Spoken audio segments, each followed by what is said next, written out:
तीसरी दफ़ा 190 million pound reference case, जो इतना बड़ा हुकूमत का केस है, जिसमें वो कह रहे हैं कि जनाब इमरान खान साहब बच के निकल ही नहीं सकते, लेकिन वो जज भी इतना घबरा रहा है कि वो तीसरी दफ़ा रुखसत पे चला गया और थर्ड टाइम जो है ये पोस्टपोन हो गया।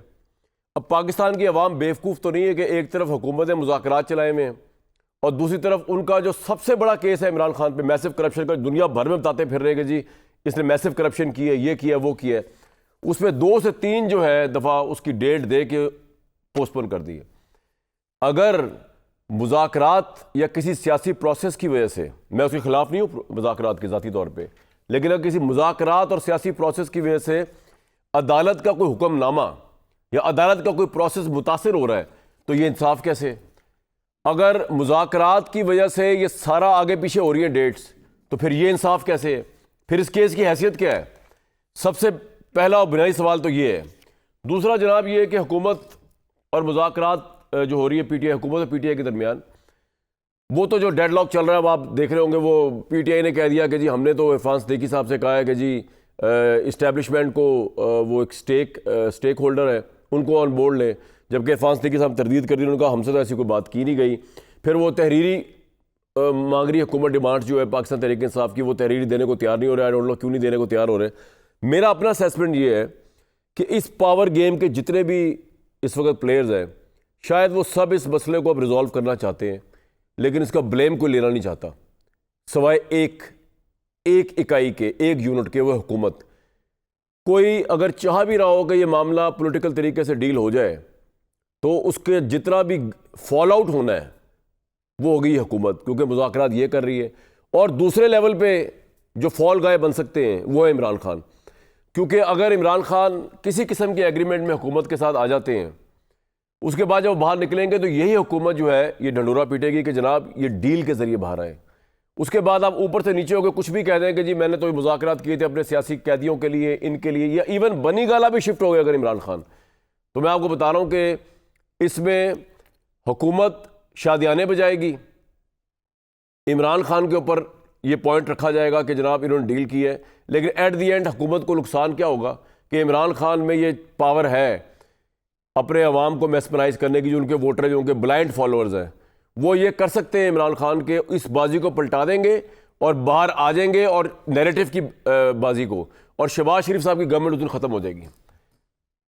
कसर कोई रहेगी हो तो पीपल्स पार्टी है। पीपल्स पार्टी ने ऐसे मौके पे जब शहबाज हुकूमत जो है वो बहुत मुश्किलात में है, उनको मुज़ाकरात की मजबूरी भी पड़ी हुई है, मुज़ाकरात का आउटकम अगर निकलता है जिसमें इमरान खान की झलक भी बाहर आ जाती है, तो शहबाज हुकूमत की झलक ख़त्म।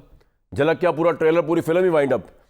एक तरफ वही मुसीबतों में, ऊपर से पीपल्स पार्टी जो है उन्होंने तो कहा है जी टफ टाइम देना है हमने। और ये पीपल्स पार्टी आम इत्तेहादी नहीं है नून लीग की।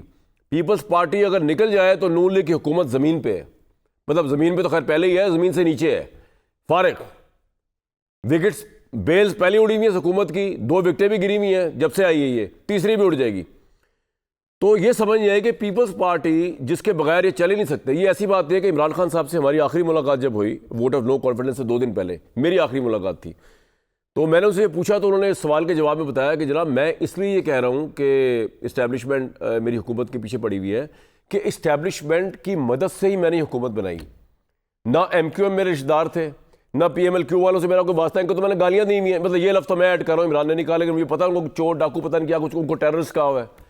कहते हैं कि तो इस्टेब्लिशमेंट के कहने पे मेरे साथ आए तो हुकूमत बनी। अब अगर इस्टेब्लिशमेंट कहे जी मैं न्यूट्रल हूँ, तो इसका मतलब ये कि इस्टेब्लिशमेंट की गवर्नमेंट नहीं चाहती। तो इसको अगर मैं आज के उस सिनेरियो में रखूँ कि पीपल्स पार्टी अगर टफ टाइम देने पे आगे पीपल्स पार्टी हट जाए तो नून लीग है ही नहीं, वजूद ही कोई नहीं है हुकूमत का, उनकी माइनॉरिटी हुकूमत है।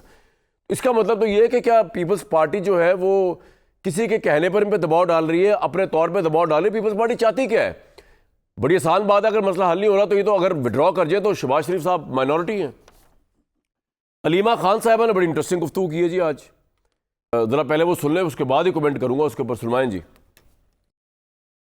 जो इस वक्त हुकूमत बैठी है वो ये चाह रही है इमरान खान के ऊपर तासुर दिया जाए कि वो भी इमरान खान भी उन्हीं की तरह चाह रहे हैं कि एनआरओ लेकर बाहर आए। इन्होंने सबने बड़ी कोशिश की कि इमरान खान मुल्क छोड़ के चले जाएं, फिर इन्होंने कहा आप 2 साल के लिए चले जाएं, फिर 6 महीने पे आ गए, फिर इन्होंने कहा हम आपको हाउस अरेस्ट में डाल देते हैं, फिर इन्होंने कहा कि आप अगर चुप रहें हमारी हुकूमत चलने दें। इस किस्म के पैगाम हमें भी आए हैं, इमरान खान को भी आए हैं। ये तासुर दिया जा रहा है कि इमरान खान के राब्ते बैकडोर और चैनल से भी हो रहे हैं। उनका ख्याल ये है जो काम होना चाहिए ना एनआरओ के थ्रू होना चाहिए ना बैकडोर राब्तों से होना चाहिए। लोग माफी नामे के तहत बाहर ना आए, अपने आप को बेगुनाह साबित करके बाहर आए। सजा सुनाई जानी थी अलकादर केस में। इमरान खान ने आज इस पे भी वाज़ेह मैसेज भेजा है। उन्होंने कहा है मैं चाहता हूँ कि आप इस पे सजा सुनाएं ताकि सारी दुनिया को पता चले ये क्या केस था। भाई जो मैंने बात की है ना, मैंने तो इनका अभी सुना ही है। जो मैंने बात की है लगभग वही बात